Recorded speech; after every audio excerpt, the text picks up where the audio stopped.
There's a lot of restructuring happening inside the chrysalis. That being said, there are structures, and the larva does not completely liquefy. It actually retains some of the structures as a larva into the adult stage. Even as caterpillars, they're carrying around these things called imaginal discs, these groups of cells, and you can think of these sort of like the seeds of the adult structures to be.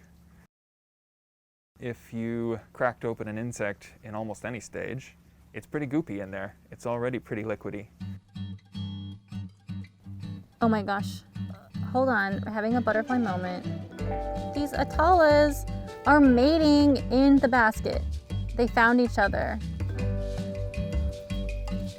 Look at that, not 15 minutes since I pulled them from the emergence chamber. Isn't that wild? I don't know where to put you. Oh no, figure it out. Okay. He uses the word cocoon. Cocoons are for moths. Cocoon is just a chrysalis with a bunch of silk wrapped around it. Butterflies use chrysalis. It matters because we're a huge world, and using the same words helps define the same understanding all across it.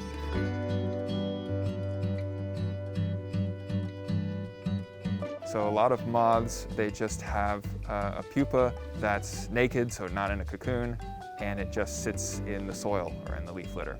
Amanda Martin has them in her soil in the backyard. My stepbrother kept some because he was curious, but it never turned into anything. A pupa will actually die if you change its surroundings too drastically, so that may have been what happened. So if you pulled it in from its nice, cozy, humid place in the soil or the leaf litter, and maybe it warmed up too much, it got the wrong cues and just never emerged, or maybe you just didn't give it enough time. Sometimes those pupae will spend the whole winter, or in a Mediterranean climate like California, they'll spend the whole summer and fall just as a pupa, waiting for a wetter time with more leaves and more nectar to emerge. So even though many insects have really short lives, a lot of them have one generation per year, which means that one of the stages will do a lot of waiting during a season that's not optimal for their life. And that's called diapause, as opposed to my dramatic pause before that statement. You're such a ham, Matt. This brings out the worst in me. Being an insect could be quite boring sometimes because there's a lot of waiting. There's a lot of just sitting and waiting for the right conditions.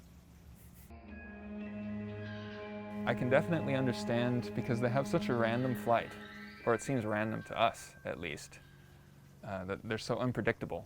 You don't know where they're about to fly to next. So, I get it.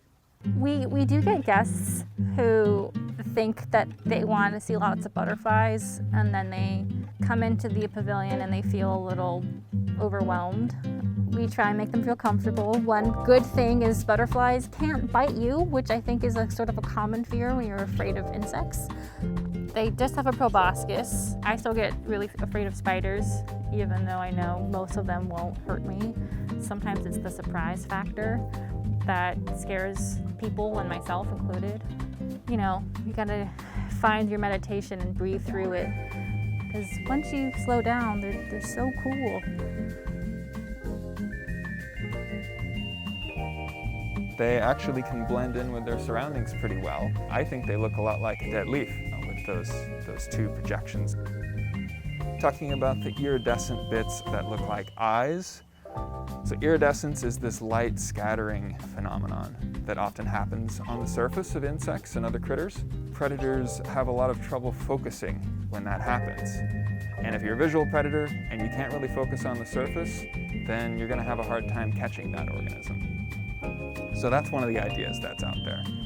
My mom actually asked me a really cool question recently, which was, how come the chrysalises don't look all the same? Well, they have different plants and different approaches to protecting themselves. One of the swallowtails looks like bird poop to protect themselves from predators.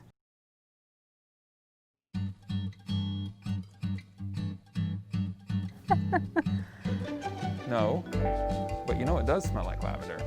Is lavender. Butterflies smell a little bit more aggressive. Our emergence chamber can smell pretty bad.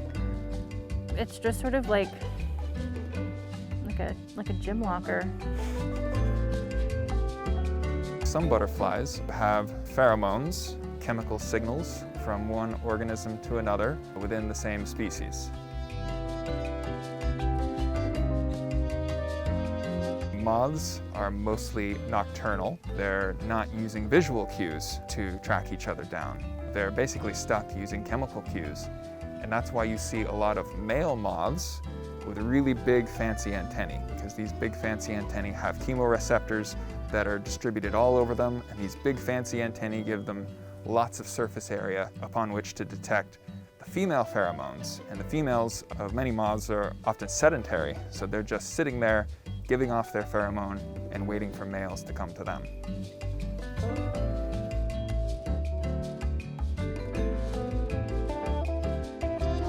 Silkworm pupae are street food in Korea. I've got a couple cans in my office. It's what I would imagine moldy cardboard to taste like. I bet they would be better fried. I can't say I've ever had an insect that I enjoyed eating. It's the future, man. That's what they say. Check out your local museum or what's going on in your community. I got my experience in customer service originally, and when I came to the museum, I really wanted to fulfill my goal for going to college, which was to work for a nonprofit that was really making a difference in my community. At that time, Butterflies Alive was hiring. I said I could learn anything. I've learned a lot by just being a sponge, being really flexible, and being really curious. The job market isn't booming and there's a lot going on. Being open to learning all sorts of different studies will get you farther, especially if you're working for a nonprofit. I won't say you need an entomology degree, but you need to be interested in entomology and botany. There are different paths that you can take. A huge part of the field is based around agriculture. Pretty much anything that insects do has somebody that studies it.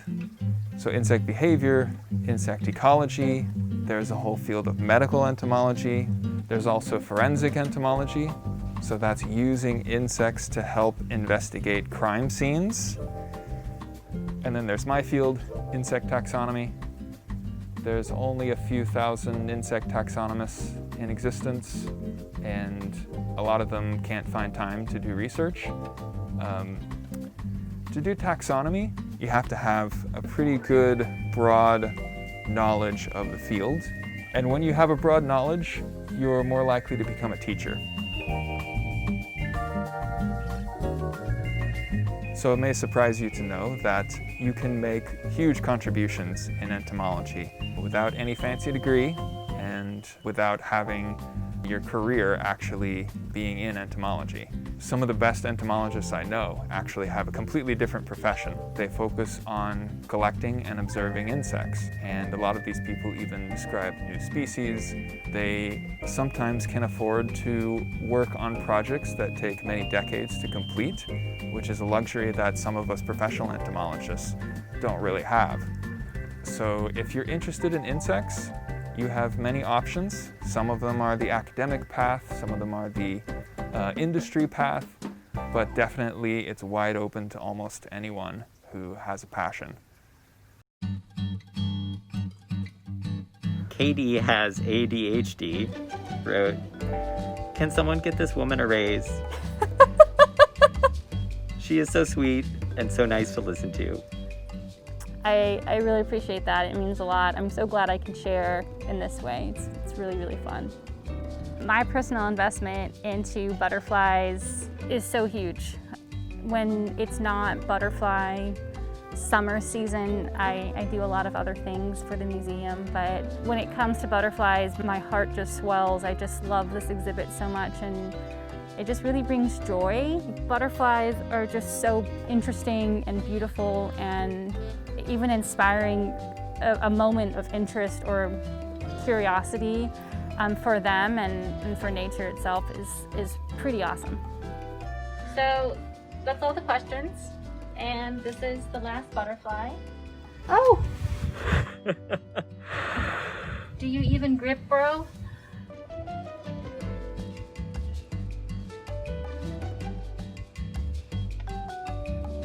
Yay! Still having sex.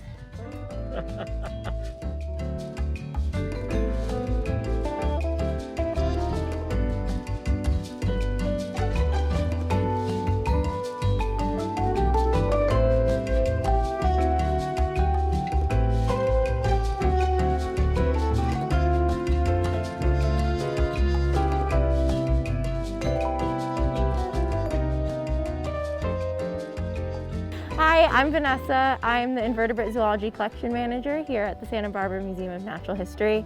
When I'm not spending my time with mollusks, which is our specialty, I also help out here in the Butterfly Pavilion. I would love to do a tour of our mollusk collection in the Invertebrate Zoology Department. We have lots to show off. Another really fun group of invertebrates other than butterflies. It's a little tricky right now with COVID, but I'm hoping to get through there soon with a tour to show you guys. It's admittedly somewhat fair to call it the mollusk building, since there are 2 million or more specimens of mollusks in there compared to only 500,000 or so insects. I asked for a Nintendo Switch for my birthday, and it didn't happen, but it's okay. I've heard about Animal Crossing. I heard they have a butterfly lab, which sounds super awesome, and I would love to play. And when I am playing, I will share, I don't know, can you share like who you are so people can sell you turnips or something?